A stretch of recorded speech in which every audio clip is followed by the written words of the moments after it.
Kita yang siap mendengarkan firman Tuhan bersama-sama dengan saya katakan amin. Beri tepuk tangan yang meriah buat Tuhan Allah kita. Haleluya. Dipersilakan duduk Bapak Ibu. Haleluya. Shalom Bapak Ibu.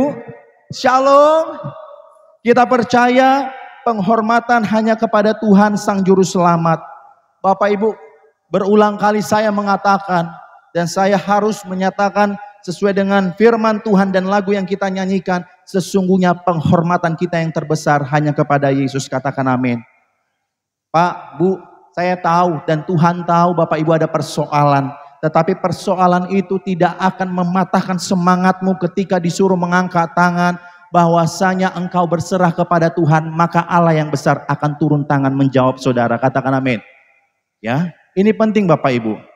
Saya melihat ada beberapa anak Tuhan dan saya cukup bersedih gitu. Kalau datang ke gereja Bapak Ibu, anak-anak muda, anak-anak remaja, bahkan opung doli, opung boru, ketika engkau datang ke gereja itu komitmen yang besar loh. Engkau berjuang, yes, jam 10 saya akan berjuang tidak terlambat, itu number one. Yang kedua, ketika engkau sudah datang dan duduk diam di situ, bukan berarti itu zona nyamanmu. Kadang-kadang anak Tuhan ketika datang ke gereja, maunya datang, duduk diam, pulang. Ya, dengan tidak membutuhkan effort dalam bernyanyi. Tidak usah membuang tenaga. Tidak usah mengangkat tangan. Tidak usah bernyanyi. Bapak Ibu, kalau Bapak Ibu merenungkan kebaikan Tuhan. Tuhan Yesus sudah banyak kali menolong Bapak Ibu dan saya. Katakan amin. Kalau hanya sepatah bernyanyi. Kalau hanya menyembah engkau pelit. Kalau angkat tangan engkau pelit Bapak Ibu. Sebelum kasih Tuhan, teguran Tuhan dinyatakan kepada saya dan saudara. Mari kita menghormati Tuhan lebih sungguh lagi. Katakan amin. Pak, Bu, jangan malu angkat tangan. Jangan malu anak muda. Ya, sebab sesungguhnya kita harus hormat kepada Sang Raja yaitu Juru Selamat. Kita buka PowerPoint-nya. Ya. Di sini ada tema memberi sebagai gaya hidup. Sama-sama kita membaca 1 2 3 ya. Memberi sebagai. Sebelum arti kata memberi, tetap di slide yang sama, gaya hidup kita bahas dulu. Saya melihat cukup miris. Khususnya kasus terbesar ada di Pulau Jawa tentang gaya hidup. Gaya hidup kita hidup sekarang bukan di zaman dahulu ya. Zaman dahulu kalau mau masak setiap rumah tangga kebanyakan kalau saya masih kecil banyak ibu-ibu yang suka masak di rumah. Kalau zaman dulu karena belum ada GrabFood, GoFood dan media-media lainnya untuk menyediakan makanan dengan secara instan. Cuman butuh keluar uang sama pencet handphonemu keluarlah makanan. Nah, beberapa waktu yang lalu ini sudah cukup semarak dan ini gaya hidup yang tidak baik. Khususnya daerah Jawa Bapak Ibu, perhatikan dengan baik. Bapak Ibu, saya melihat berita di televisi dan media sosial, TikTok, YouTube, bahwasanya akhir-akhir ini dunia bukan semakin baik, tetapi gara-gara gaya hidup setiap orang akan menentukan kualitas hidupnya. Salah satunya Bapak Ibu, gaya hidup anak sekarang ya, suka sekali mengonsumsi hal-hal yang tidak baik. Bayangin Bapak Ibu, anak SMP, SMA, ya para orang tua yang nikah muda, bahkan orang-orang tua pun yang sudah kecanduan minuman instan, makanan yang instan. Beberapa waktu lalu saya melihat, wah gaya hidup orang Jakarta dan orang Pulau Jawa, di sana banyak sekali namanya cuci darah. Bapak Ibu tahu nggak, kalau zaman dulu, di zaman para opung-opung yang sudah senior umurnya di atas saya, kita tahu ya, cuci darah itu hanya untuk, biasanya hanya untuk, di zaman dulu hanya untuk orang yang ya penyakit parah, lanjut usia. Tetapi saya melihat berita dan Bapak Ibu saya tidak diam untuk bicara tentang ini. Supaya anak Tuhan boleh berhikmat lebih lagi, katakan amin. Saya melihat anak SMP, ditanya di interview, kamu ngapain ke rumah sakit? Masih SMP, cuci darah. Ditanya interview lagi, kamu kenapa cuci darah dek? Iya masih SMA, udah cuci darah. Ditanya apa yang kamu konsumsi hari-hari sebelum kamu cuci darah? Iya, saya suka minuman berwarna yang ada di setelan ya di Alfamart, Indomaret dan sejenisnya kedai-kedai. Saya suka beli itu, harganya murah, 3.000 udah bisa beli kopi tanpa capek seduh. Kalau zaman dulu kan kopi itu harus dimasak ya. Saya juga konsumsi kopi ya sebelum saya kegiatan olahraga khususnya saya masak kopi, saya masak. Ya kadang-kadang kan kita aduh malas sekali aku masak, belilah kopi. Lalu makanan anak muda sekarang cepat saji, mie instan, ya bumbu-bumbu yang tidak baik. Bapak Ibu saya mau perhatikan dengan baik. Kalau engkau mau sehat, bukan hanya doa saja, doa tanpa bertindak sama dengan nol. Tetapi anak Tuhan yang benar doa dan diberi hikmat untuk apa yang dimasukkan ke dalam mulut, kiranya makanan yang sehat. Katakan amin. Saya berharap Bapak Ibu, kalau Bapak Ibu atau saudara Bapak Ibu yang hadir sudah mengalami cuci darah, kiranya itu menjadi teguran. Pak, saya nggak percaya. Coba Bapak Ibu, coba. Apalagi kita kadang-kadang manusia ini ya, kadang-kadang tunggu dialamin dulu. Ya, bayangin cuci darah Bapak Ibu usia dini, aduh bolak-balik rumah sakit, bukannya sekolah, malah cuci darah, bolak-balik bukannya malah masalah kerja, cuci darah, cuci darah, cuci darah. Gaya hidup beberapa rakyat Indonesia sungguh mengerikan. Saya harus terbuka. Lalu yang kedua, diabetes. Diabetes kalau tidak salah saya pernah saksikan di tempat ini, kalau tidak salah kita Indonesia, gaya hidup yang tidak benar dari makan dan minum menjadi 3 negara tertinggi yang terkena diabetes. Itu mengerikan loh Bapak Ibu. Karena apa? Sikit-sikit ya, kalau ada acara ulang tahun, nggak lagi memikir masak. Acara ulang tahun ya beli jadi. Kalau masalah kemek-kemek ya bahasa Medannya, kemek-kemek itu ibaratnya traktir. Ya ayo aku dapat kerja baru, kita makan-makan yuk. Yuk makan bakso, dituangkan bakso kuahnya. Beberapa waktu lalu kami mudah-mudi makan-makan karena situasi hujan deras. Kami makan di situ, saya lihat lah, saya kadang-kadang perhatikan juga anak-anak muda ini ketika makan kan sama kawan-kawan Siman. Ih, banyak kali kuahnya itu di sambal merah. Bapak Ibu, sambalnya pertama itu nggak bermerek. Bahkan ada merek tertentu, walaupun ada mereknya dipasarkan, dijajakan, tetapi setelah diteliti oleh beberapa ahli kimia, di sana tidak ada cabenya, nggak ada tomatnya, bahkan ada kandungan-kandungan yang buruk. Saya tidak menyebutkan merek, apalagi ketika engkau di warung, kamu tahu itu nggak ada merek, tahu ya, yang kiloan, saus kiloan, sor kali. Bapak Ibu itu gaya hidup. Gaya hidup orang-orang percaya diberikan hikmat dan apa yang dimasukkan ke dalam mulutnya, minta Tuhan, aku ada berkat. Tuhan, aku ada ekonomi. Tuhan, aku finansialku ada, aku mau makan. Makanya ibu-ibu anak-anak muda yang mau menikah muda atau para ibu-ibu jangan biasakan. Kadang-kadang orang tua muda ini ambil simple. Ya, aduh anakku, daripada hepot anakku kan, mak makan mak, udah kita beli aja ya, nanti ada nugget itu beli, langsung jadi makan, beli bakso, beli mie tanpa memikirkan 2 kali. Sesungguhnya Bapak Ibu, Salomo aja, orang yang sudah kaya, hartanya banyak, tetapi ada hikmat yang Tuhan berikan. Apalagi kita orang-orang percaya hidup di tahun ini, maka ada hikmat yang sama yang Tuhan berikan kepada setiap orang percaya. Katakan amin. Berikan tepuk tangan buat Tuhan Allah kita ya, siap menerima hikmat. Jangan menjadi orang bodoh. Ini makanya kita bahas adalah gaya hidup. Tapi gaya hidup yang dimaksud sekarang bukan hanya makanan, tetapi dalam konteks firman Tuhan, yaitu memberi. Katakan memberi. Tahu ya memberi ya? Sesuatu yang kita punya, kita berikan. Ingat konsep memberi dasarnya. Memberi itu bukan hanya bicara tentang materi, yaitu harta. Ada orang punya harta, tetapi nggak punya kesempatan waktu untuk melayani. Misal, kalau kita hari Minggu, kami datang tim pemuji penyembah, tengah 9 kami udah datang. Latihan atau hari Sabtunya kami udah latihan. Itu kan butuh waktu. Ada beberapa dari kita yang nggak punya waktu, memang sibuk kali. Makanya berikanlah hartamu. Sebaliknya, ada orang yang boleh sehat, tetapi ya dia tidak punya tenaga. Dia cukup sehat, tetapi untuk melangkah saja agak sulit. Makanya doamu engkau beri. Katakan amin. Gak ada alasan, ada harta, ada talenta, ada nafas kehidupan, apa yang kamu punya. Kalau engkau anak pelajar, kamu kan gak punya duit banyak toh. Anak pelajar SMP, SMA, halo anak-anak pelajar. Maka harus ada talenta yang kamu korbankan ke rumah Tuhan. Supaya Tuhan melihat, wah ini anakku ini gak sia-sia aku beri nafas kehidupan. Ya nanti kita bahas, kita lanjut. Slide berikutnya arti kata memberi. Menurut Kamus Besar Bahasa Indonesia terlebih dahulu. Ya, memberi kata dasarnya beri. Yang pertama artinya adalah menyerahkan, membagikan, menyampaikan sesuatu. Baik itu uang, ini contohnya ya, contoh kalimat, uang dan pakaian kepada pengemis itu. Ini kan perlu ya, ini perlu praktik loh Bapak Ibu.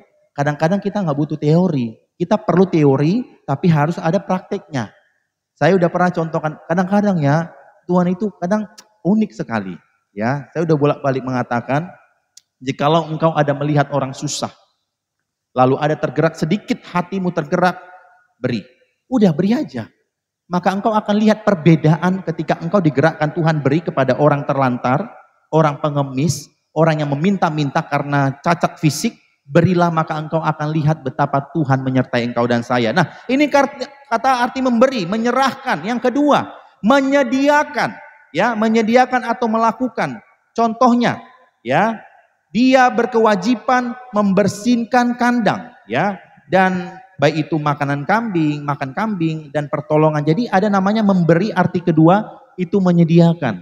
Makanya Bapak Ibu, gereja kita akan bertanya sekali sebulan, sebelum tahun depan kita akan diskusikan apakah kita akan belajar mengadakan KKS rumahan setiap hari Minggu. Di tahun ini semenjak masa COVID sudah membaik, sampai tahun ini ibadah KKS rumahnya yang siap terbuka kita akan adakan. Dari bulan 1 sempat sampai bulan ini, bulan 11, dan bulan ini adalah KKS terakhir. Kalau bulan Oktober kemarin KKS tempat Ibu Sarbukit, ya. Ibu Sarbukit bulan 10. Bulan November di tempat Ibu Bapak Dokter Ginting. Dan bulan-bulan sebelumnya ada anak-anak Tuhan yang ketika ditanya atau bahkan sebelum ditanya dia melaporkan dirinya, Pak, saya siap menyediakan rumah saya untuk ibadah di tempat saya. Bu, Pak, ingat ya, mental memberi ini agak sulit loh. Apalagi sekarang dunia, kata orang, dunia susah. Maka banyak keluarga-keluarga yang pelit untuk membuka rumahnya. Pikirannya udah macam-macam. Ketika nanti, udahlah gak usah lah orang gereja datang. Nanti aku nyiapkan ini, habis uangku, habis ini habis. Bapak Ibu, sesungguhnya orang kikir dan orang pelit tidak akan masuk surga. Mau coba? Tanya Tuhan, tes. Tuhan, cabut dulu napasku. Biar aku jadi orang kikir, apakah aku surga dan neraka? Jangan dulu dicabut. Lakukan kehendak Tuhan, maka engkau akan siap disambut di surga. Katakan amin. Jangan pelit. Saya pernah nanya sama seorang ibu. Dia punya kendaraan roda 4. Dan ada ibu satu lagi, dia gak punya apa-apa. Gak punya roda 2, roda 2 aja gak punya. Sepeda pun gak punya. Apalagi namanya kontrak, ngontrak lagi. Anaknya kadang-kadang makan tahu tempe, Tetapi ada sikap ibu A yang punya, ya cukup lah saya bilang, cukup harta bendanya. Dan yang satu lagi ibu B nggak punya apa-apa.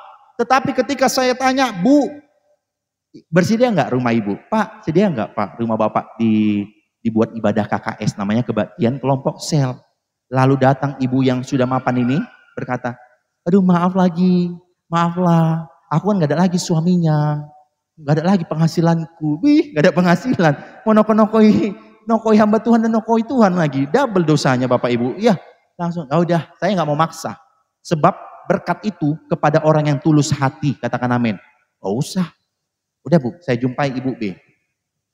Saya tahu keadaan ekonominya. Saya cukup kenal beberapa keluarga di sini. Bu, Ibu siap gak rumahnya untuk mengadakan ibadah rumahannya itu kebaktian kelompok sel di hari Kamis tanggal sekian bulan sekian. Oh siap Gi. Wah, saya mau bilang, dalam ikut Tuhan, sesungguhnya bukan hanya sekedar bernyanyi itu penting loh. Tetapi hati untuk menyediakan tempat, apalagi rumahmu. Makanya ada beberapa rumah Tuhan, anak Tuhan yang tergembala tetapi rumahnya tidak mau dijadikan rumah doa. Udahlah dia tidak berdoa di rumahnya. Ketika hamba Tuhan mau berkunjung di rumahnya, dia langsung menolak. Tidak bisa.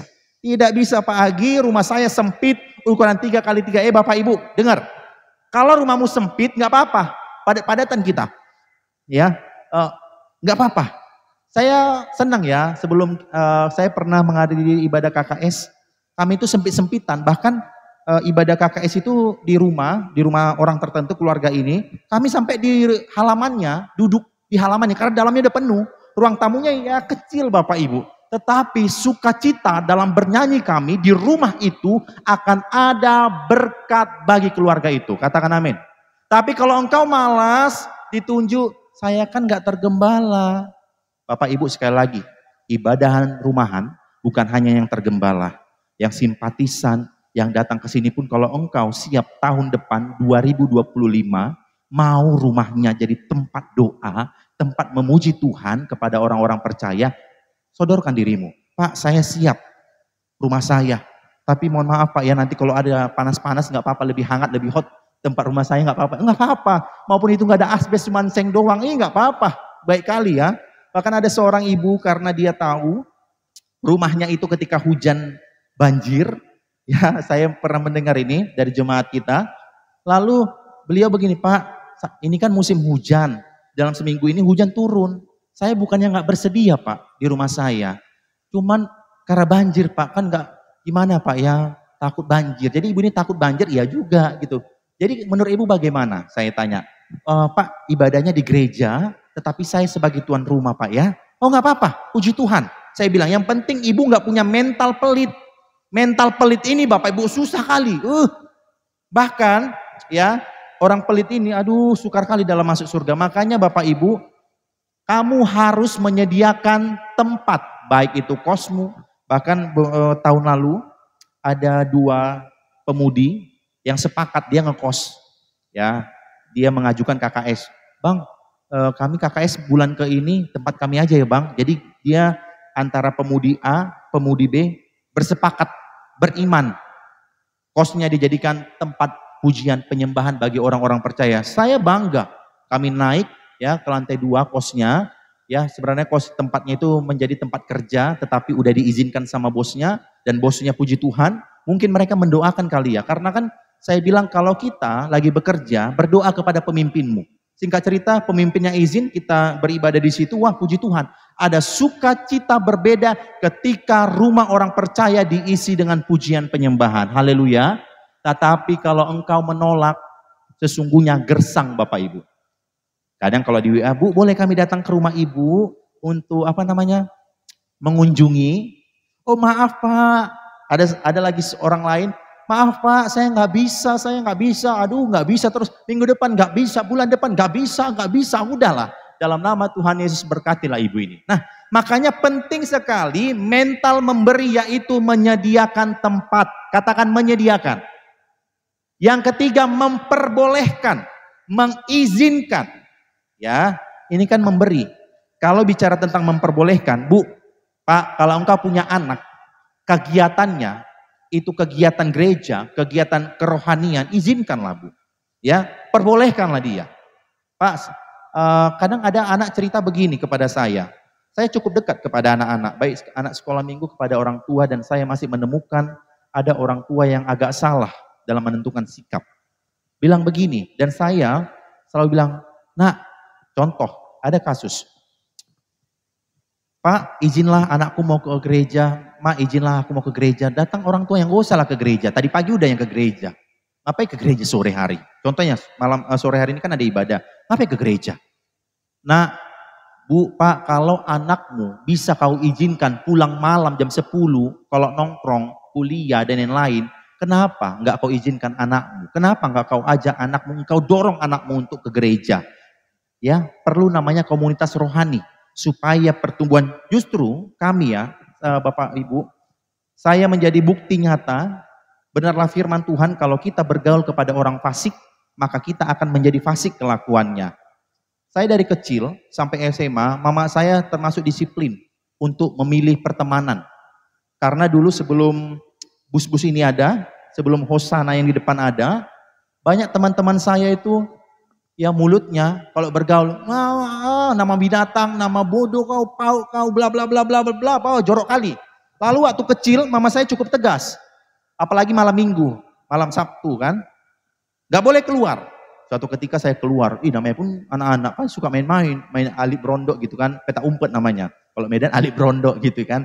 Aku main, ayo 1, 2, 3. Mamaku datang, kami main-main di depan ini, pas di depan ini. Mama datang dari sini, langsung menyediakan libas-libas. Tahu ya libas-libas? Kadang-kadang lidi, kadang-kadang penanak nasi yang keras itu. Agi pulang katanya. Mama kue, kan aku bilang gitu. Mama aku udah datang. Kabur, kejar-kejaran. Mama datang dari sini, aku balik dari sini. Waduh, kabur. Dilibas sampai rumah. Pakpuk. Ampun ma. Bapak Ibu jujur ya. Di masa anak-anak saya belum mengerti apa itu didikan yang tegas. Tetapi saya bisa merasakan sekarang, kalau saya tidak dididik dengan tegas tentang pergaulan yang baik, tentang komunitas yang baik, maka sikap dan karakter saya akan sifatnya dunia. Berbahagialah anak-anak muda kalau orang tuamu mengarahkan engkau kepada jalan yang benar. Kalau orang tuamu tegas. Berbahagialah Bapak Ibu kalau punya didikan yang tegas. Saya juga mendengar dari anak, Bang Gi, aku nggak diizinkan untuk nongkrong keluar. Dalam hatiku Bapak Ibu, dalam hatiku aja aku bilang begini, ih puji Tuhan lah, puji Tuhan. Karena orang tuanya masih sehat. Karena Bapak Ibu, karena kan anak SMP, SMA, ini mereka belum bisa membatasi pergaulannya. Maka perlu orang tua yang berhikmat dalam didikannya. Katakan amin. Jadi saya bangga, puji Tuhan. Tetapi saya tidak mematahkan semangatnya. Karena apa? Kalau saya sempat duduk kepada orang pencemooh di kitab perjanjian baru, duduk kepada orang-orang gak benar, cepat atau lambat, maka hidup saya seperti mereka. Makanya penting sekali untuk memperbolehkan, mengizinkan anak untuk bermain kepada komunitas rohani. Katakan komunitas rohani. Ya, anak muda pilihlah. Kalau engkau udah SMP, walaupun agak-agak bimbang dalam hidup ini, engkau tahu yang mana yang benar, engkau tahu yang mana yang benar. Ada lagu TikTok lagi viral itu Bapak Ibu. Gara-gara botol minuman, nyanyi pula botol minuman. Iya, gara-gara botol minuman engkau mabuk. Ya Tuhan Yesus, udah jelas liriknya gara-gara botol minuman. Tetapi banyak anak muda kalau malam minggu khususnya cari kafe-kafe tempat diskotik. Asik, oke, asik. Wih Tuhan, ketika hari minggu datang ke gereja, itu mendukakan hati Tuhan. Kita mau menyenangkan hati Tuhan, katakan, pilihlah. Pilihlah. Makanya kadang-kadang orang yang di luar Tuhan, Tuhan paksa untuk bertobat. Tahu nggak? Paksa itu sakit. Tapi nggak semua. Ada namanya kasih karunia Tuhan.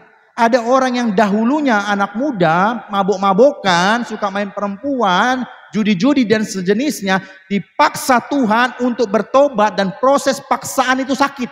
Contoh, ketika dia mabuk-mabukan, botol minuman, mabuk dia, jalannya sempoyongan, asik kali ya, kalau TikTok ini joget ya. Nah, lalu dia minum itu, Tuhan paksa, tarik, apa yang terjadi? Kecelakaan, sakit penyakit, meninggalnya orang tersayang, dan lain-lain. Sehingga Tuhan paksa, nih aku ambil hartamu, nih aku ambil orang kesayangan, nih aku ambil kesehatanmu, paru-parumu rusak, ini merusak. Supaya apa? Karena Tuhan masih mengasihi engkau dan saya, katakan amin. Tetapi engkau kan tahu nih, mana jalan yang baik, mana jalan yang benar. Kalau saya ngajar sekolah minggu, anak TK, anak SD, kadang-kadang saya contohkan. Lebih banyak contohnya. Anak-anak boleh enggak memukul, boleh enggak mencuri. Tetapi orang dewasa kan ada hikmat yang lebih, katakan amin. Tahu engkau memilih yang baik dan benar. Nah, ini memperbolehkan, lalu menyebabkan, menjadikan supaya dan mengucap, itu kan beri. Makanya dalam kitab ada begini firman Tuhan. Hendaklah kamu ramah seorang akan yang lain. Sekali lagi, firman Tuhan ada, saya lupa kitabnya di mana. Hendaklah kamu ramah seorang terhadap yang lain. Artinya berilah ucapan, berilah salam, berilah hormat. Ya, kalau orang dunia ketika dilantik menjadi menteri pasti penghormatannya luar biasa. Siap, laksanakan tugas. Ya, puji Tuhan Pak Prabowo dan Gibran sudah terpilih. Ketika dilantik orang-orang kepercayaan, siap, saya laksanakan. Ada hormat. Tetapi kadang-kadang orang Kristen ya, saya begini loh. Ini ya, supaya anak Tuhan itu ada bedanya dong. Apa bedanya kita menyembah gereja hari Minggu tetapi etika moralnya nggak ada? Salah satu contoh, saya ngajar di UPT Negeri di Marelan yang sebenarnya pernah saya bilang, kami itu masuk grup guru, di situ ada kepala sekolah. Saya bandingkan dan boleh pikirkan sejenak. Kalau Bapak Ibu masuk grup kerja, grup gereja, grup komunitas rohani lainnya, ataupun grup yang bukan komunitas rohani, kadang-kadang saya heran. Kalau kami di sekolah diwajibkan sama kepala sekolah punya etika moral untuk menjawab. Contoh, kepala sekolah ngomong begini, karena kemarin kan hari Sumpah Pemuda tanggal 28 Oktober. Salah satunya ya. Jadi kepala sekolah kami bilang begini, Bapak Ibu hari Senin nanti kita upacara pakaian adat ya di hari Minggu. Dikabarin, walaupun sifatnya seperti mendadak, tetapi kami punya etika untuk menjawab kesopanan. Kami ada 20 guru, 23 kalau nggak salah guru di daerah Marelan. Kami menjawab, ya Pak, ya Bu, oke Bu, siap Bu, mantap Bu, oke Bu. Langsung besoknya laksanakan. Informasi langsung dijawab di WA, lalu kami bertindak upacara hari Senin, pakaian adat, ada Batak, Melayu, Jawa, dan yang lain. Datanglah grup-grup rohani, yang katanya rohani, tetapi ternyata sikapnya nggak rohani. Ketika dapat informasi, Bapak Ibu besok 2 puasa, Bapak Ibu besok gotong royong, Bapak Ibu besok 17 Agustus, datang ya. Kadang-kadang Bapak Ibu saya pernah loh, ngechat beberapa anak Tuhan tentang 17 Agustus, tahu nggak? Cuman dibaca, di-read, kalau bahasa sekarang di-read, gak dibalas. Ada yang lebih parah lagi, kukira dia kerja, sibuk kerja. Rupanya nongkrong-nongkrong itu kan. Kenapa tidak lebih suka ngumpul sama orang percaya, lebih suka ngumpul kepada orang fasik daripada orang percaya. Ini kan pilihan. Pilihan. Apakah engkau punya sikap memberi hati dan hormat? Bisa nanti dia ngumpul hal-hal yang gak benar. Nah, makanya Bapak Ibu percayalah, kalau kita, gaya hidup kita memberi, menghormati, mengasihi, menyediakan, memperbolehkan, maka nanti kita lihat ada sesuatu yang Tuhan singkapkan, yaitu di slide berikutnya, memberi sebagai gaya hidup. Ini ada karena ya, because ya, karena. Memberi sebagai gaya hidup. Karena, kita baca dulu Amsal 11, ayat ke-24. Masih ada suara? Masih ada kekuatan? Kecuali lumpuh ya, nggak apa-apa. Ya, kalau lumpuh suara saya maklumi. Tapi engkau dan Tuhan yang tahu. Apakah engkau pelit-pelit mengeluarkan suara? Nanti kita baca nih. Ada yang menyebar harta, tetapi bertambah kaya. Tapi kalau karaoke, kurang lebar muncungnya itu kan. Ketika di rumah duduk diam dalam hadirat Tuhan, ayo baca firman Tuhan. Ada yang menyebar harta, tetapi saya mau mulut kita terbuka dengan segenap kekuatan kita. Katakan amin. Kita mau hormat kepada firman Tuhan. Kita baca Amsal 11 ayat ke-24. 1, 2, 3 ya. Ada yang menyebar harta tetapi bertambah kaya. Ada yang menghemat secara namun selalu berkekurangan. Siapa banyak memberi berkat, diberi kelimpahan. Siapa memberi minum, ia sendiri. Bapak Ibu, ini makna firman Tuhan luar biasa. Ada yang menyerba harta, tetapi bertambah kaya. Tetapi ada orang yang menghemat luar biasa, mengecilkan pengeluaran. Janganlah KKS. Kalau KKS keluar nanti duitku sekian ratus ribu. Apalagi kata si Eda itu, habis nanti duitku. Udahlah menghemat, aku menghemat. Tetapi hidupnya selalu berkekurangan. Pilihannya, mau bertambah kaya atau hidup berkekurangan? Sekali lagi ya, mau hidup bertambah kaya atau berkekurangan? Bertambah, katakan amin. Ada orang menyembah harta, yaitu aku Tuhan. Aku Tuhan. Kalau firman itu begitu, harus direspon amin. Harta apa yang kamu punya? Jasmani, rohani, talenta, senyummu, doamu, kasihmu, pekerjaanmu baik, it's okay, semuanya baik. Tapi ada yang pelit kali. Ya, seperti ibu tadi pelit, adanya hartanya. Bukannya makan tahu tempe tiap hari, bukannya makan kecap sama garam. Kalau dulu bapak cerita makan garam aja udah enak. Ini enggak, udah macam Upin Ipin. Upin Ipin kan selalu makan ayam goreng, enak, gitu kan? Upin Ipin begitu. Tiap hari makan seperti makan Upin Ipin, ayam goreng terus. Tetapi giliran KKS dia menghemat. Gak usah lah. Kan aku capek bekerja. 8 jam aku bekerja. 12 jam aku bekerja. Bahkan ada orang 18 jam bekerja. Ngapain? Aku kan capek bekerja, Pak. Aku capek bekerja. Banyak yang mau kuhidupi. Orang tuaku, adik-adikku. Bapak Ibu, kalau mau melihat penyertaan Tuhan, memberi dengan tulus hati, engkau akan melihat penyertaan Tuhan sampai masa tuamu. Katakan amin. Saya melihat nggak ada yang meminta-minta. Karena saya sudah praktekkan. Dari saya 2012, ketika baru kenal Tuhan 2012 sampai sekarang saya belajar ya, garis bawahi belajar memberi. Sampai hari ini saya tidak pernah meminta-minta kepada orang lain. Bahkan apa yang tidak pernah saya pikirkan Tuhan sediakan. Katakan amin. Itu keren Tuhan kita. Ya. Jadi ini contoh gambarnya jaring.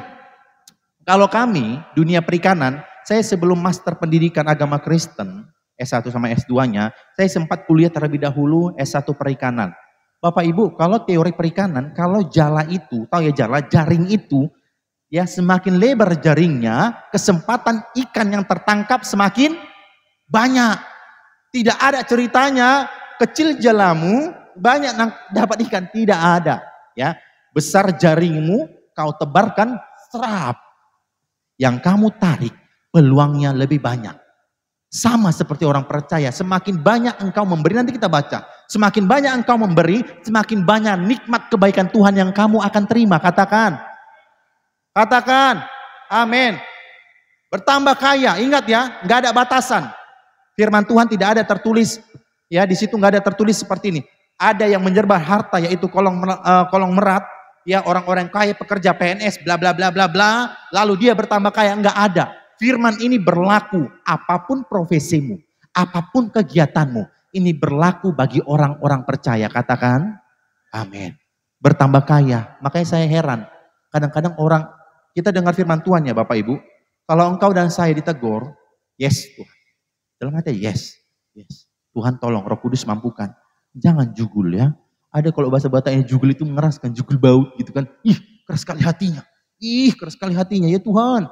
Ya terus. Ada satu ketika ibadah KKS kalau nggak salah. Ibu-ibu, bapak-bapak hati-hati ya. Kalau engkau datang ke rumah orang yang mengadakan ibadah KKS atau suka dan duka, pernikahan atau kematian, kan kita orang Batak pasti ada makan, bener? Pasti ada makan. Beda sama suku yang lain, Batak itu pasti ada makan. Lalu ketika engkau datang ibadah suka dan duka, kadang-kadang orang Batak yang menarik dan unik ini, ya kan? Saya juga orang Batak gitu kan. Datang ke acara sukacita, keluarga ini masak sendiri, ya katakanlah itu mungkin martupol atau menikah. Lalu kan biasanya orang Batak yang rajin masak ini, ya dia masak sendiri, lalu dijatah-jatah, kan gitu ya, dijatah-jatah, bukan prasmanan, bukan ngambil sendiri, diterimalah.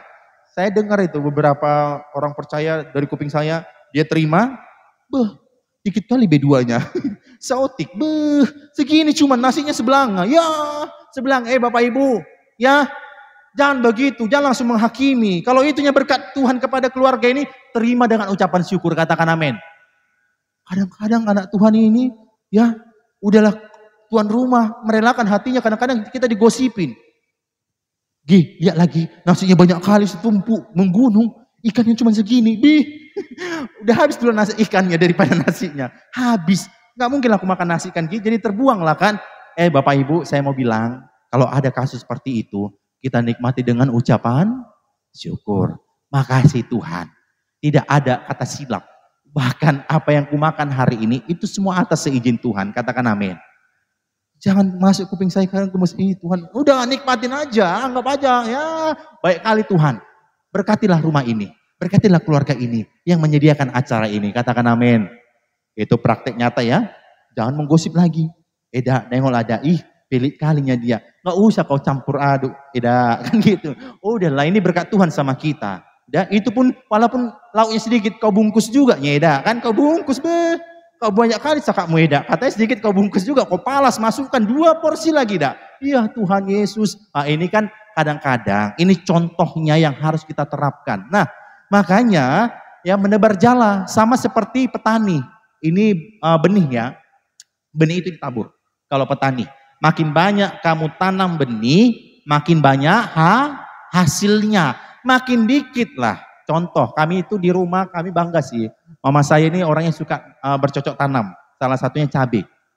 Cabai, terong, pisang, mangga, dan lain-lain. Udah kayak perkebunan rumah kami. Rame gitu ya. Sekarang aja dipotong tanamannya dikurangi. Kalau dulu, apa yang ada langsung petik, apa yang ada langsung petik. Lalu kami anak-anak yang komplain, udah banyak kali nyamuk di rumah kita. Semua ada tanaman di rumah kita. Nah, sama mama saya kalau nanam 1 benih cabai, beberapa benih cabai di 1 pot, tumbuhlah cabai itu ya 1. Tapi kalau mama saya tanam, ada di depan rumah kami itu ada seperti ladang. Bagi Bapak Ibu kan tahu rumah kami ya yang sudah pernah ke rumah gembala. Setiap bulan pertama biasanya kami open house tahun baru. Nah, di depan rumah kami ada lahan untuk Bapak dan mama saya bercocok tanam. Lalu ada itu terong. Mama saya nanam terong 1, 2 sebaris terong. Nanti sebaris sini. Sebaris tebu. Tahu nggak hasilnya makin banyak. Tapi kalau satu Bapak Ibu sama seperti orang Kristen. Kalau engkau cuma tahu satu memberi, cuma tahu satu aja memberi, itu pun sulit kali. Contohnya, ada namanya persembahan. Yang untuk Tuhan aja kamu mikir. Contohnya, janji iman Natal. Saya berdoa, tapi saya percaya deh. Sebelum saya baca nama-nama yang udah dicatat Ibu Karo atau Ibu Galingging, saya percaya. Di sini mentalnya mental pemberi, katakan amin. Tidak ada mental peminta-minta. Apalagi membungkus plastik Natal. Jangan ya, dijauhkanlah itu dalam nama Yesus. Jangan ada suka bungkus-bungkus ya. Nah, lalu ketika engkau memberi di satu lumbung, lumbung lain, maka percaya cepat atau lambat engkau akan melihat penyertaan Tuhan dan akan datang berkat-berkat itu kepadamu. Katakan amin. Berkat jasmani, berkat rohani. Makanya ada satu ilustrasi begini. Bapaknya seorang dokter, anaknya ada 2, sepasang, laki dan perempuan. Dia buka klinik saat itu. Ya, ayahnya buka klinik. Lalu ada tetangganya yang minta tolong berobat. Ya, dia cuma bawa ternyata 50.000. Karena biasanya dia nanya sama tetangga, berapa kalau berobat ke klinik bapak itu? Kami biasa 50.000. Sakit apa? Sakit demam. Datang anaknya, sakitnya kena paku. Ya kan begitu ceritanya. Lalu dia datang udah punya pegangan, ekonominya rendah. Lalu setelah diurus, si dokter ini menyerahkan kepada asistennya, ya bagian keuangan, berapa Bu? Kata keluarga miskin. 70.000 Bu, kan udah suntik tadi begini perban segala macam. Lalu dikasihlah 50.000. Bu kurang Bu, kurang lagi Tuhan, kan gitu. Nggak sengaja didengar dokternya, dia ngomong begini kepada anak yang miskin itu, keluarga yang miskin. Udah Bu, nggak apa-apa. Dia main mata ya kan, kode-kode mata, cek, udah. Nah gitu kan kode cantik ya, nggak mempermalukan ya kan. Udah. Oh udah pas. Dokter itu ngomong begitu. Suatu ketika, tahun demi tahun boleh dilewati. Yang tadinya keluarga miskin ini, anaknya dibawa ke rumah sakit, hampir tetanus, kemudian sehat, tergapailah cita-citanya dan menjadi orang hebat si miskin tadi ini. Ayahnya udah meninggal. Dia punya 2 anak tadi. Ya, lalu ketika orang miskin ini udah kaya, anaknya udah kaya, lalu dia ingat kebaikan. Oh, berapa puluh tahun aku pernah ditolong sama dokter ini. Dicarilah alamat rumahnya, ketemulah. Wah, ternyata bapaknya sudah meninggal. Kebetulan anak miskin ini sekarang jadi hakim. Terus anaknya si dokter ini kena kasus. Lalu anaknya ngomong gini, udah biar aku aja, udah free. Karena ayahmu sudah menolong kami di masa kesusahan kami. Itu kan memberi, katakan amin. Hebat. Nah, Pak, Bu, apa yang bisa kau bantu tetanggamu, berilah mereka. Maka engkau akan melihat engkau bertambah kaya. Kaya secara jasmani dan rohanimu, damai sejahteramu melimpah-limpah. Katakan amin. Ya, ini benih. Jangan pelit Bapak Ibu. Katakan jangan pelit. Kalau dibilang jangan pelit kok pelan kali suaranya. Cuma 5 orang kayaknya ya. Jangan pelit. Masih 80 orang. Jangan pelit diriku. Tambah ya tong ya kan bahasa Bataknya. Ingat perkatakan. Walaupun engkau masih belum melihat, perkatakan aja dulu. Jangan pelit hai diriku. 1, 2, 3 ya. Jangan pelit hai diriku. Katakan amin. Mau bertambah kaya? Menabur hartamu. Supaya engkau akan melihat penyertaan Tuhan. Lalu yang kedua. Kita memberi sebagai gaya hidup.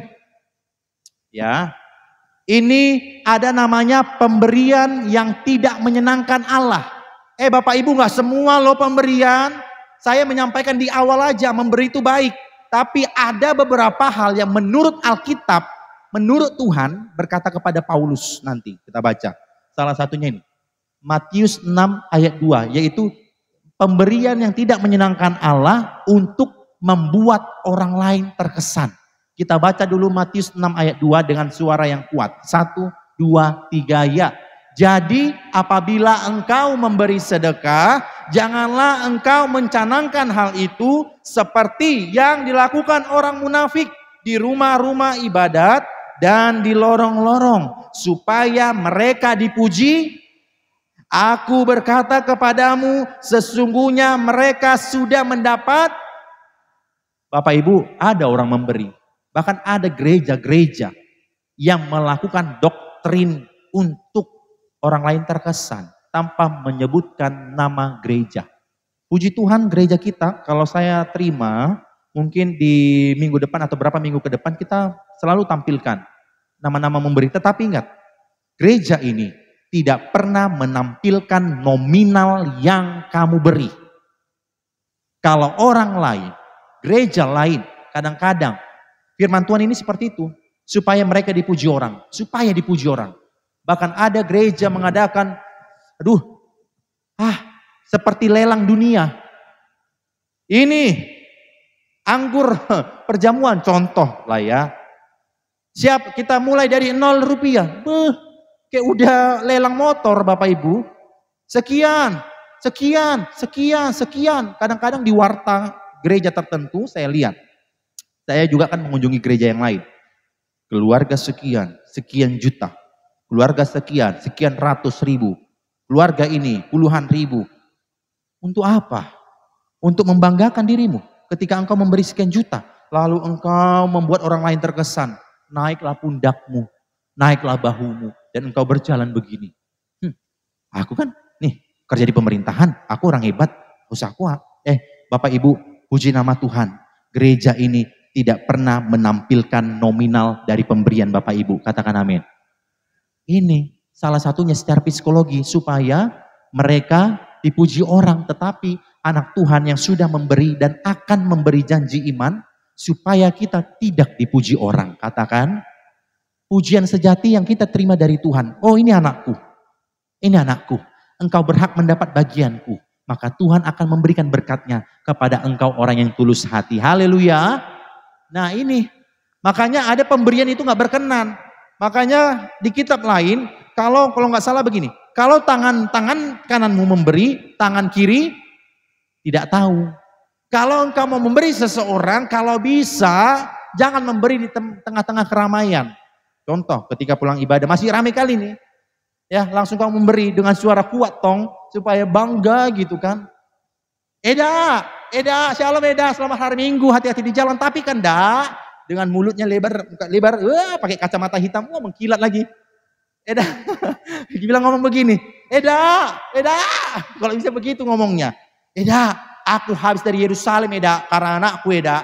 Ku bawalah kau Eda, anggur dari Yerusalem ini, anggur ini Eda, samamu ya Eda, untukmu aja ini Eda, sambil mata, untukmu aja ini Eda, ya kan Eda? Tuhan Yesus, ya belum dicabut napasnya kan gitu. Ya Tuhan, ampunilah. Kiranya kita memberi dengan hikmat yang daripada Tuhan, katakan amin. Memberi. Kalau tangan kananmu memberi, tangan kiri jangan tahu. Itu ada di kitab Amsal kalau nggak salah tentang hikmat. Nah, kita lanjut. Ada pemberian yang tidak menyenangkan yang kedua, yaitu sama-sama kita baca untuk mendapat imbalan. Wah, ini lagi kacau ini ya, untuk imbalan. Kita baca dulu, nampak ya.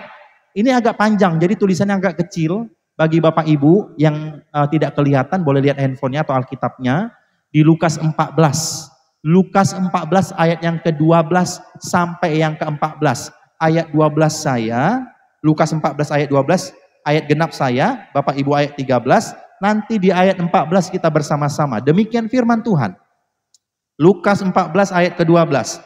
Dan Yesus berkata juga kepada orang yang mengundang dia, apabila engkau mengadakan perjamuan siang atau perjamuan malam, janganlah engkau mengundang sahabat-sahabatmu atau saudara-saudaramu atau kaum keluargamu atau tetangga-tetanggamu yang kaya, karena mereka akan membalasnya dengan mengundang engkau pula, dan dengan demikian engkau mendapat balasnya. Ayat 13.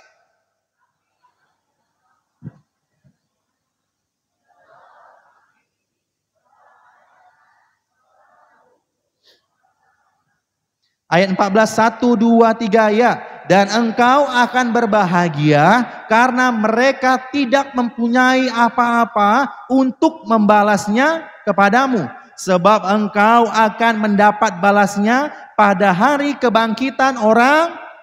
Katakan amin. Akan ada balasan bagi hari kebangkitan orang-orang benar. Makanya ada orang, saya ada konten tertentu tentang lawak-lawak, konten dari Medan. Dia begini, dia membuat undangan, ya undangan anaknya, dia agama seberang. Lalu dia sengaja mengundang kepada orang-orang kaya. Dia mau berutang begini. Nggak apa-apa lah, aku utang 20 juta. Nanti kuundang dulu orang-orang kaya ini. A, B, C, dan D. Pasti tertutupi uang 20 juta. Dah. Lalu diundanglah tetangga-tetangga yang menurut dia kaya. Ketika habis acara, dihitunglah amplop-amplop yang sudah dikantonginya. Dibuka di rumahnya. Ada yang ngasih 2.000, ada yang ngasih 5.000, ada yang ngasih 10.000. Dibawa satu kompi keluarganya. Satu keluarga ada 7 orang. Dikasih 10.000. Kan begitu. Dia kecewa. Karena apa? Dia berharap dia dapat imbalan. Aku kan mau ngadakan acara. Aku undang. Datang ya dah. Dalam hatinya. Di akar hati ini kan ada. Kadang-kadang hati ini licik loh. Dia kaya. Dia pasti memberi banyak. Giliran gak diterima. Gak sampai 1 juta yang diterima. Stres dia. Aduh dari mana aku? Aduh aku pinjam 20 juta untuk acara ini. Dari mana? Bapak Ibu. Kalau memberi atau mengundang orang. Biarlah engkau mengundang dengan tulus. Dan kalau bisa. Orang-orang tidak mampu engkau undang. Katakan amin. Makanya ada. Kalau kalau orang-orang yang secara finansial atau punya hati. Ada orang keluarga-keluarga atau pribadi ketika dia ulang tahun. Dia mengadakannya di panti asuhan.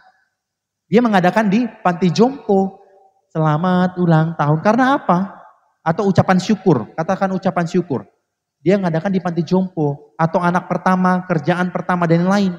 Karena apa? Karena dia tahu seperti firman Tuhan. Kalau saya mengadakan acara sesama anak panti asuhan. Gak akan mungkin mereka membalas. Karena mereka gak punya apa-apa. Ngerti ya? Gak akan mungkin. Saya tulus dengan hati Tuhan.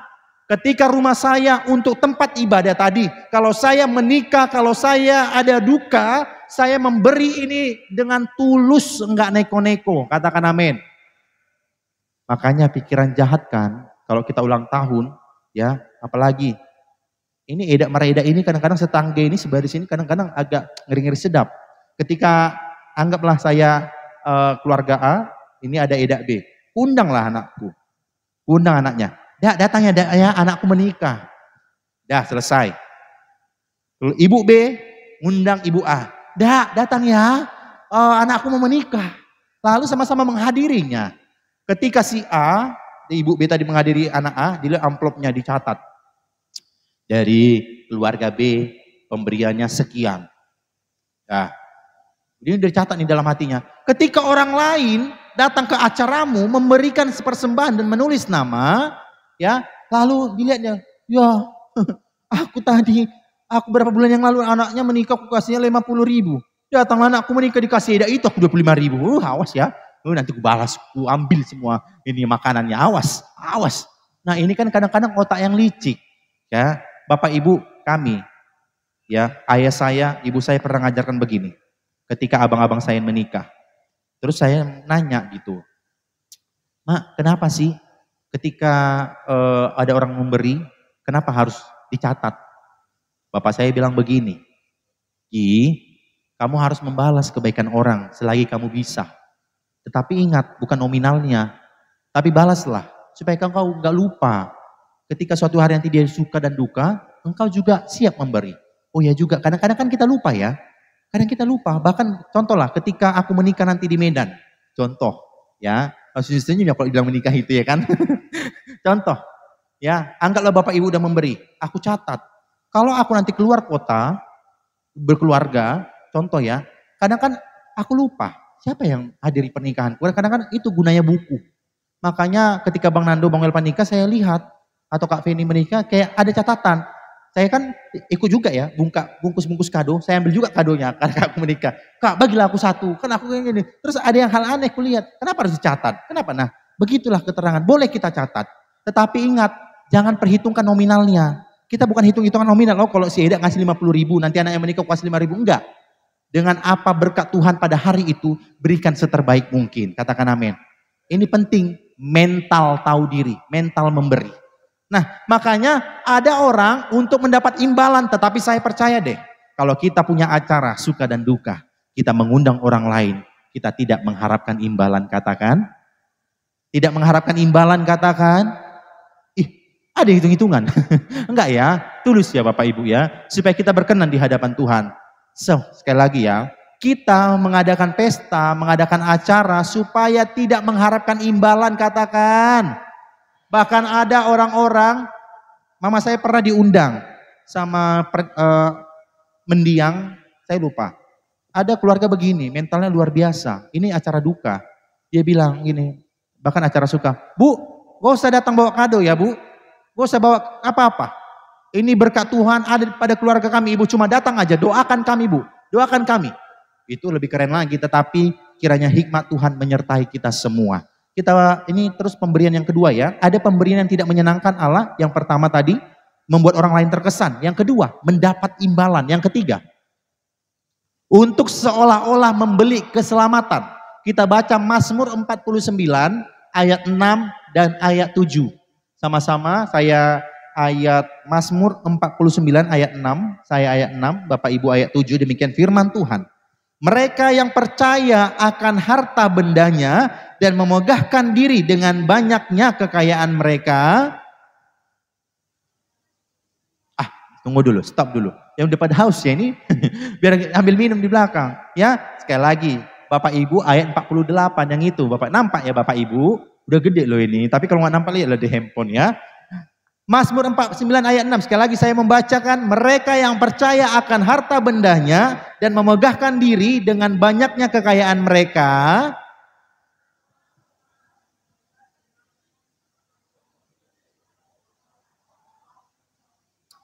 Iya, tidak seorang pun dari kami jemaat Tuhan GBI Immanuel dapat membebaskan dirinya atau memberikan tebusan kepada Allah ganti nyawanya. Katakan amin. Bapak Ibu, ya engkau boleh memberi, bagus, harus memberi. Kalau enggak udah otomatis loginnya ke neraka ya, otomatis lah. Gak usah panjang lebar. Tetapi kalau engkau memberi karena maksud engkau membalas kebaikan Tuhan, enggak. Terlalu banyak dan terlalu besar kebaikan Tuhan sampai hari ini pun kita hidup. Kalau ditotalkan secara rupiah, oksigen aja udah kali berapa. Maka keselamatan daripada Tuhan Yesus tidak bisa kita bayar dengan pemberian kita. Katakan amin. Dan kau berharap kalau engkau memberi banyak, sekian ratus juta, miliar, puluhan juta, jutaan, engkau berpikir, oh Tuhan karena engkau baik, inilah buktinya aku menebus keselamatan Tuhan. Enggak. Sebab Tuhan kita jauh lebih baik dari apa yang kita kerjakan. Katakan amin. Ini ada yang keempat, ya. Kita lanjut. Pemberian yang tidak berkenan kepada Tuhan, yang mendukung orang malas. Kita baca 2 Tesalonika 3 ayat 10. Kita membaca bersama-sama. 2 Tesalonika 3 ayat 10. 1, 2, 3 ya. Sebab juga waktu kami berada di antara kamu, kami memberi peringatan ini kepada kamu, jika seorang tidak mau bekerja, janganlah. Ya, sekali lagi dari jika seorang. 1, 2, 3 ya. Jika seorang tidak mau bekerja, janganlah. Katakan amin. Pak, Bu, ini pendidikan keluarga. Bisa diterapkan dalam keluargamu, anak-anakmu, siapapun yang tinggal dalam rumahmu. Ketika mereka tidak mau bekerja, jangan beri makan. Katakan amin. Ini firman Tuhan keras loh. Kalau engkau menyerapnya dengan baik, rohmu membuka, Tuhan ya. Kalau aku menjadi ayah gampangan, ibu gampangan. Ketika anakku taunya malas-malasan nih. Wah, selonjor aja sehari di TV. Nonton, makan, ngemil. Datang ibunya, ibu gak sehat. Oh ini nak, kamu mau apa nak? Coklat, rasa jagung, keju, dan lain-lain. Ini nak, nonton aja. Selain diabetes tadi, ya dia kan bisa diabetes ya. Ini gak berkenan. Ini ya, kenapa ini? Ini omongan Paulus. Paulus ngomong kepada orang-orang percaya dalam konteks itu. Paulus ngomong atas hikmatnya Tuhan. Tuhan ngomong kepada Paulus. Paulus disuruh ngomong kepada orang-orang di tempat. Hai umatku, ketika seorang yang tidak bekerja, jangan beri ia makan. Katakan amin. Pak, apa mungkin? Kalau saya sebagai seorang guru, sebulan saya nggak bekerja, apa mungkin saya digaji? No, hanya pemimpin yang bodoh. Hanya orang tua yang bodoh. Ketika anaknya bermalas-malasan, engkau menyodorkan makanan. Makan apa lagi nak? Ayam goreng. Mau ke ipin-ipin? Ya, mau. Ya, biar digoreng terus. Ya, gak usah pakai sambal. Ya, ipin-ipin nyanyi, enak. Oh, nyanyi gitu ya. Jangan. Bu, mama saya ini pernah juga nyampaikan ini namanya pendidikan keluarga Bapak Ibu. Mama saya ngomong ketika kami berempat masa kecil sebelum kami menikah, ya adalah gitu. Nanti gak enak ya. Nanti adalah dari kami berempat, kami kan ada tugas masing-masing. Ada nyuci kain, ngasih makan ternak, nyiram bunga, nyapu rumah, dan lain-lain. Kami ada bagi tugasnya. Katakanlah aku saat itu kecil suka nyiram bunga sambil nyanyi. Lihat kebunku penuh dengan bunga, ada yang merah, supaya nggak stres sekali kan gitu. Anak kecil juga bisa stres loh kalau nggak bernyanyi. Ada ya, karena banyak bunga. Dulu kami tinggalnya di belakang gereja, pastori. Banyak kali bunga kami kan gitu. Rame kali sampai ke belakang-belakang. Jadi aku nyanyi lah tong, dituntun oleh Roh Kudus waktu masa kecil. Ada yang merah dan ada yang kuning. Nah lalu ada dari kakak atau abang kami salah satu nggak ngerjakan. Aturan dia nyuci piring hari itu, nggak nyuci piring tong. Ketika mama pulang, oh marah besar mamaku. Udah nggak usah kau makan. Kau nggak nyuci piring. Sesungguhnya Bapak Ibu, itu pendidikan agama Kristen dalam keluarga yang baik. Katakan amin. Gitu. Pak nggak siap aku Pak. Anakku kusuruh nggak makan. Paulus lo yang ngomong. Paulus yang ngomong. Hamba Tuhan yang diurapi dan banyak dia menulis kitab. Kalau Paulus ngomong maka kita anak Tuhan yang hidup hari ini harus menerapkan ini. Katakan amin. Kalau ada keluargamu yang tidak makan, tidak mau bekerja. Beda cerita Pak. Jadi kalau anakku yang karena pengangguran, lihat dulu penganggurannya karena apa. Kalau engkau seorang ayah dan ibu udah mendorong-dorong, nak, lamarlah nak, minta hikmat Tuhan, lemparkanlah perusahaan A, B, C, dan D. Terus anakmu udah berusaha melempar lamaran itu. A, B, C. Tapi belum berkatnya Tuhan, belum waktunya Tuhan. Dan dia kan harus makan di rumahmu. Tanggung jawab seorang ayah. Tetapi kalau kayak kejadian seperti itu, kasihlah makan. Cukupilah apa yang dia perlukan, katakan amin. Tapi kalau udah anakmu malu gak mau bekerja, taman SMA gak mau kerja, pikirannya mau nunggu kawin aja. Kapan aku dilamar? Gak usah kasih makan. Ya, bawa anakmu ke gereja, kita doakan. Mantau ada sesuatu yang aneh ini. Mantau pikirannya udah mulai aneh. Nunggu kawin aja, siap kuliah, gak mau kerja. Itu beda cerita. Jangan diberi makan, jangan diberi fasilitas. Biar anakmu disiplin. Kata si Paulus, bukan katamu.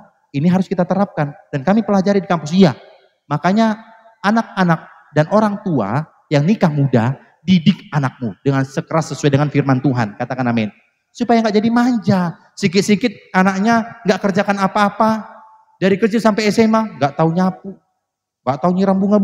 Nyiram bunga tinggal ambil kain, tinggal tuangkan aja. Nggak tahu nyiram bunga.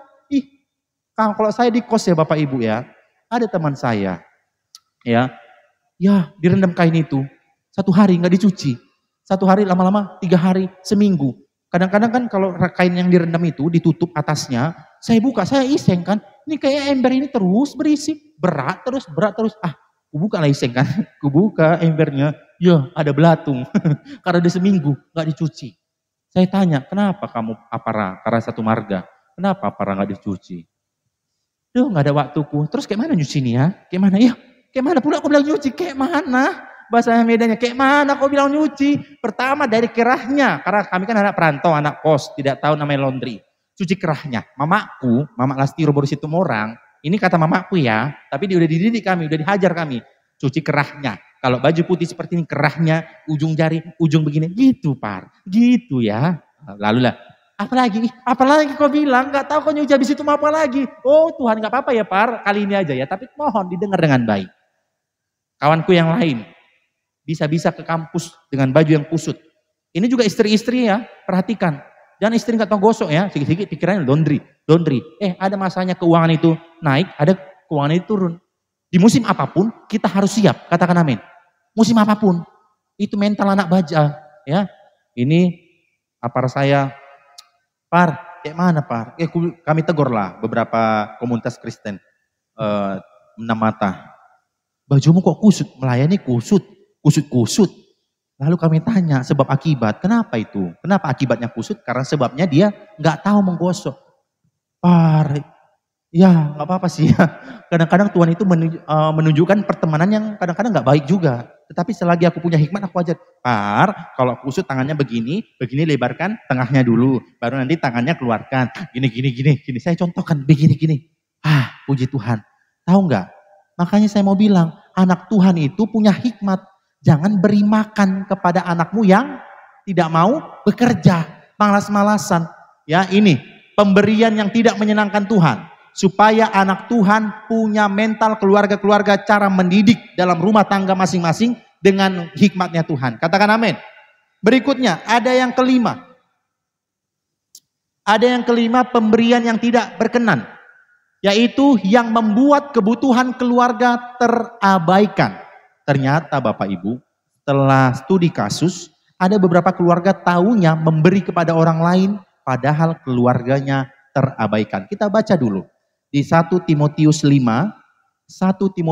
ayat ke-8.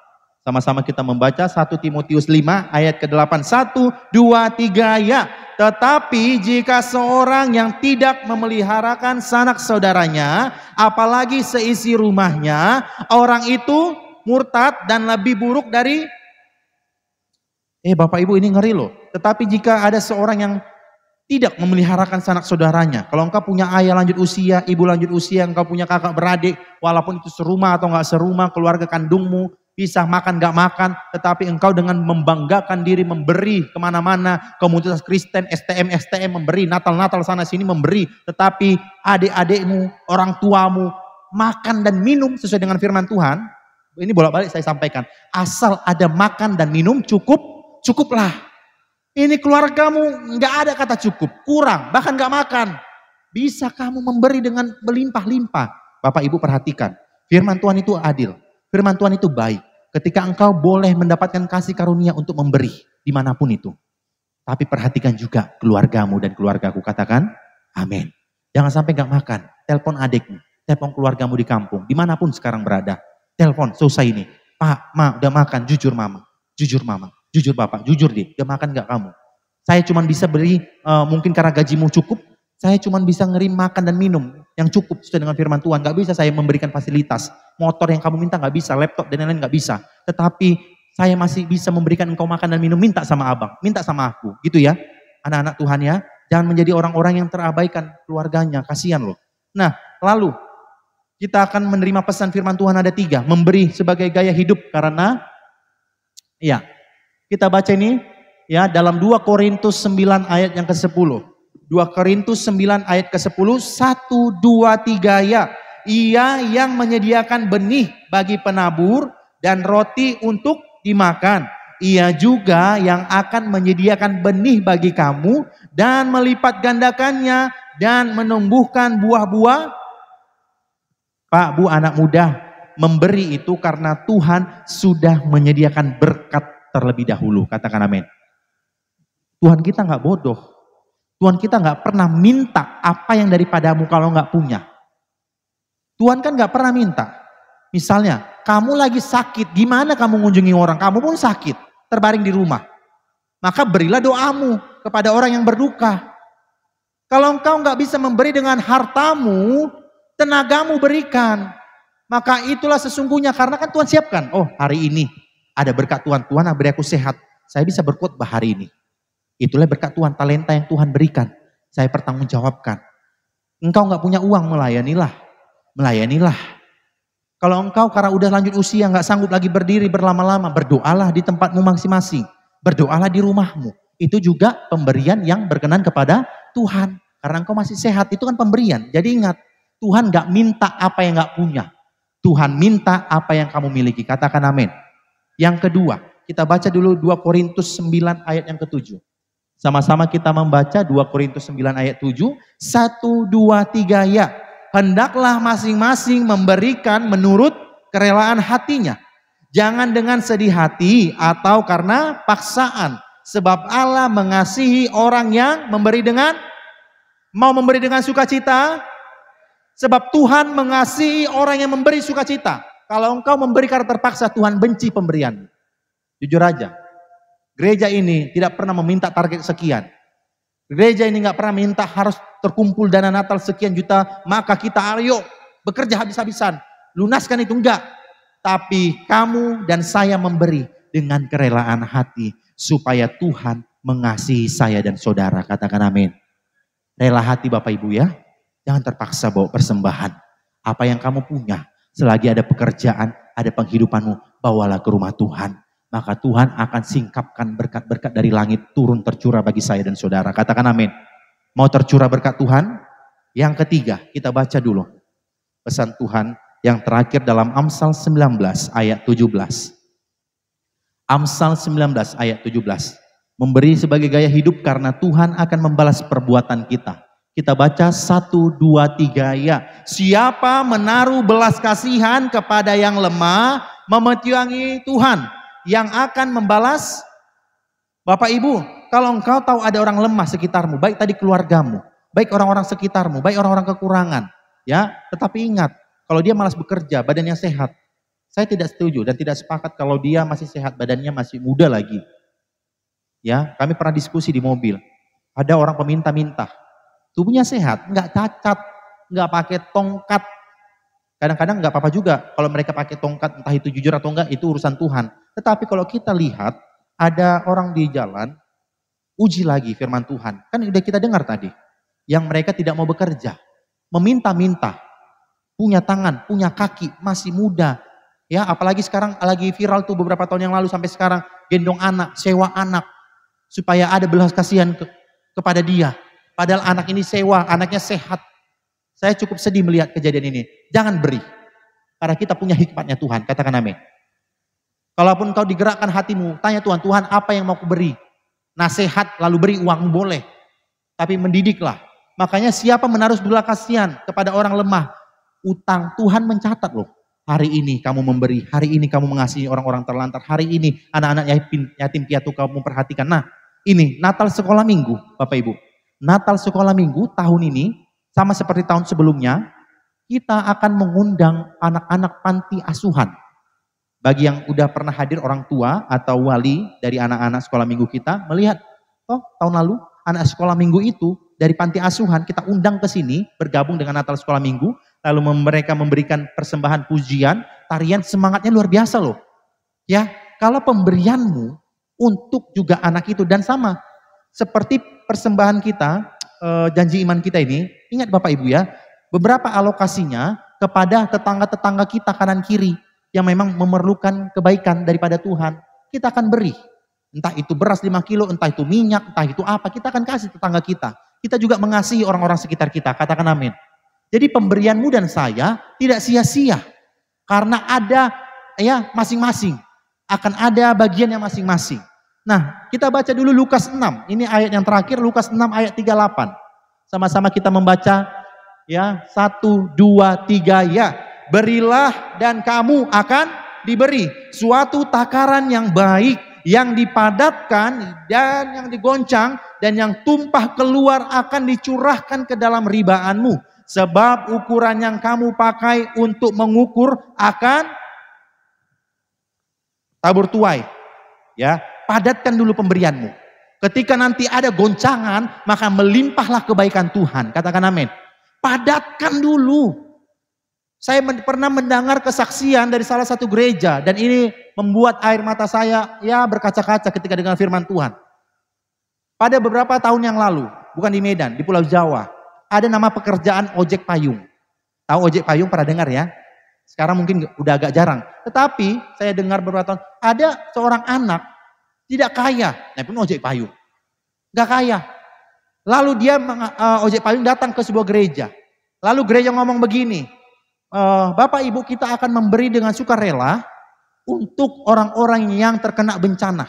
Kan ada tadi alokasinya kan? Memberi itu bukan hanya keluarga tapi kepada orang-orang kekurangan, ya orang yang lemah dan lain.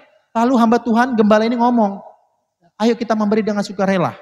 Lalu dengan iman, anak SD ini, ya pekerjaan cuma ojek payung loh. Dia datang kepada bendahara gereja ngomong begini, Bu, saya anak-anak boleh enggak memberi? Beri apa kamu nak? Iya tadi Bapak Pendeta ngomong, katanya ada kena bencana saudara kita, saya memberi. Dari dia tanya, Ibu bendahara ngomong begini, memang berapa? Wajar ya, ya buat bendahara gini karena kita kasihan ibah juga. Kita kan tahu ya pakaian ya yang tidak mumpuni, kita tanya. Ibu ini nanya, nah emang berapa kamu dapat di hari itu? Tahu nggak? Anak ini ngomong begini, Bu, saya nggak apa-apa ya ngasih 50.000, walaupun gaji saya 86.000 Bapak Ibu. Dia bisa memberi bukan setengahnya apa yang dia dapat, lebih dari setengahnya. Dia punya mental memberi untuk orang yang lemah. Katakan amin. Kadang-kadang orang yang kita udah berada ini kadang mikir, apakah saya bisa memberi? Saya mendengar kesaksian itu, thanks God. Kadang-kadang kami ditampar dulu dari anak kecil, ojek payung. Dia cuma dapat 86.000, tapi bisa memberi 50.000. Kita, uji hati kita. Apakah engkau lebih banyak memberi kepada hal-hal duniawi?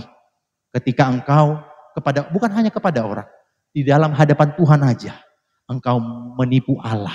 Firman Tuhan berkata, bagaimana kamu menipu aku? Bagaimana? Tuhan ngomong kepada umatnya, bagaimana kamu menipu aku? Yaitu mengenai persembahan persepuluhan dan persembahan khusus. Kamu mengaku di hadapan hamba Tuhan, kamu gak punya uang. Tetapi engkau bisa nongkrong beli sana sini, berfoya-foya. Apakah itu berkenan? Enggak. Tapi kiranya kalau engkau masih bekerja, ada berkat Tuhan, ada kesehatan, berilah persembahan, berilah apa yang digerakkan hatimu dengan sukarela dan ucapan syukur. Katakan amin. Mau mendapat kebahagiaan daripada Tuhan, mau dilindungi dan sertai Tuhan, percaya. Makanya adalah Allahku akan memenuhi segala keperluanku menurut kekayaan dan kemuliaannya. Kalau engkau mau ditolong Tuhan, sampai masa memutih rambutmu, sampai Tuhan memanggil engkau ke rumah Bapa, belajar memberi dengan sukarela. Sama-sama katakan amin. Kita sama-sama bangkit berdiri.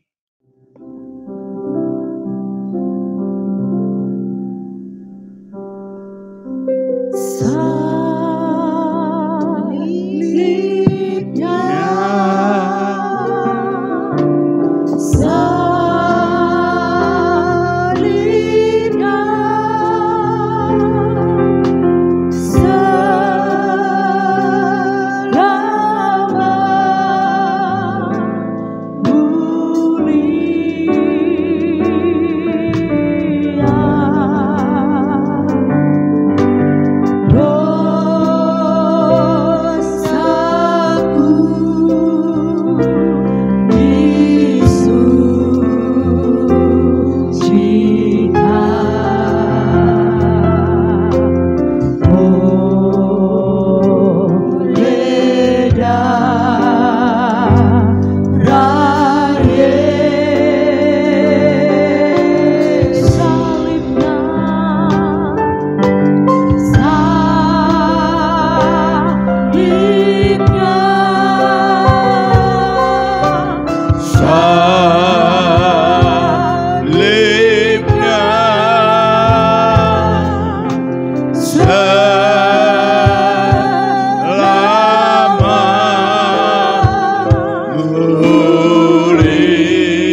Ibu Bapa, saudara-saudara kekasih,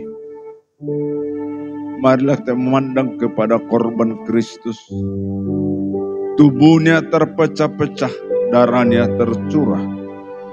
Itulah bukti kasih Yesus yang luar biasa bagi kita sekalian. Dengarlah firman. Sebab apa yang telah kau teruskan kepadamu, telah aku terima dari Tuhan, yaitu bahwa Tuhan Yesus pada malam waktu ia diserahkan, mengambil roti, dan sesudah itu ia mengucap syukur atasnya. Ia memecah-mecahkannya dan berkata, inilah tubuhku yang diserahkan bagi kamu. Perbuatlah ini menjadi peringatan akan aku. Percayakah saudara akan tubuh Kristus? Marilah kita makan bersama di dalam nama Tuhan Yesus Kristus. Haleluya.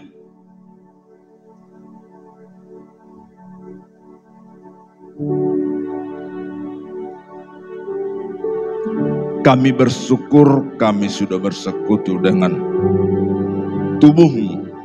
Kami percaya berkat ilahi yang Kau curahkan bagi kami. Haleluya. Dengarlah firman. Demikian juga ia mengambil cawan sesudah makan, lalu berkata, cawan ini adalah perjanjian baru yang dimeteraikan oleh darahku. Perbuatlah ini setiap kali kamu meminumnya menjadi peringatan akan aku. Sebab setiap kali kamu meroti ini dan minum cawan ini, kamu memberitakan kematian Tuhan sampai ia datang. Percayakah saudara kadar Kristus? Marilah kita minum bersama di dalam nama Tuhan Yesus Kristus. Haleluya. Kami bersyukur, luar biasa kasih-Mu, luar biasa pengorbanan-Mu bagi kami. Engkau rela menderita sengsara, tubuh-Mu terpecah-pecah, darah-Mu tercurah, maka berkah ilahi kami terima dalam nama Yesus. Haleluya. Apa yang mustahil bagi dunia, bagi Tuhan Yesus Kristus tidak mustahil.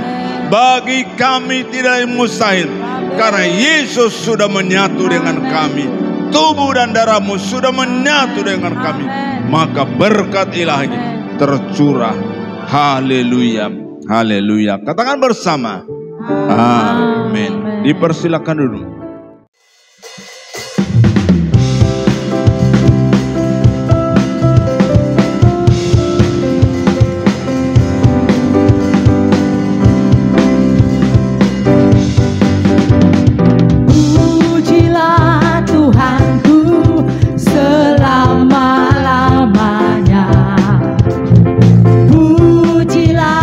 Tuhanku, Dia baik buat saya.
Arahkanlah hatimu kepada Tuhan, terimalah berkat ilahi.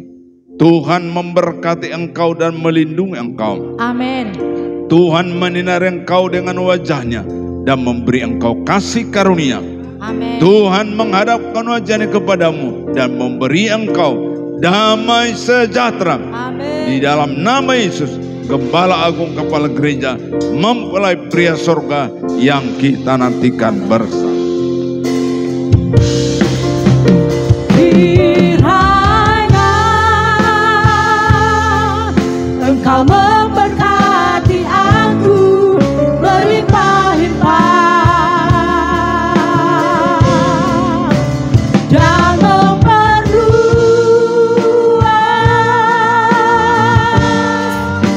daerahku, dan kiranya tanganmu menyertai aku dan melindungi aku daripada malapetaka,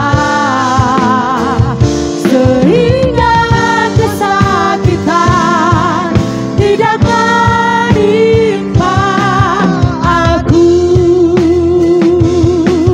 Tuhan mendengarkan dan menjawab doaku.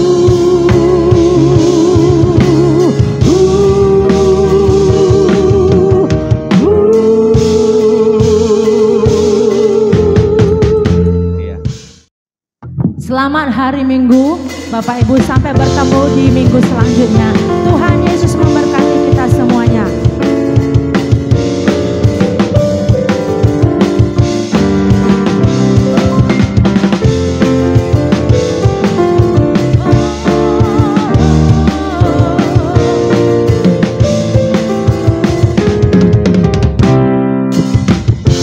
Kau Tuhan yang mulia, turun ke dunia untuk tebus segala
tamborin, kita berdoa. Terima kasih buat pelayanan kita semua, buat Pak Felicia, buat Anda.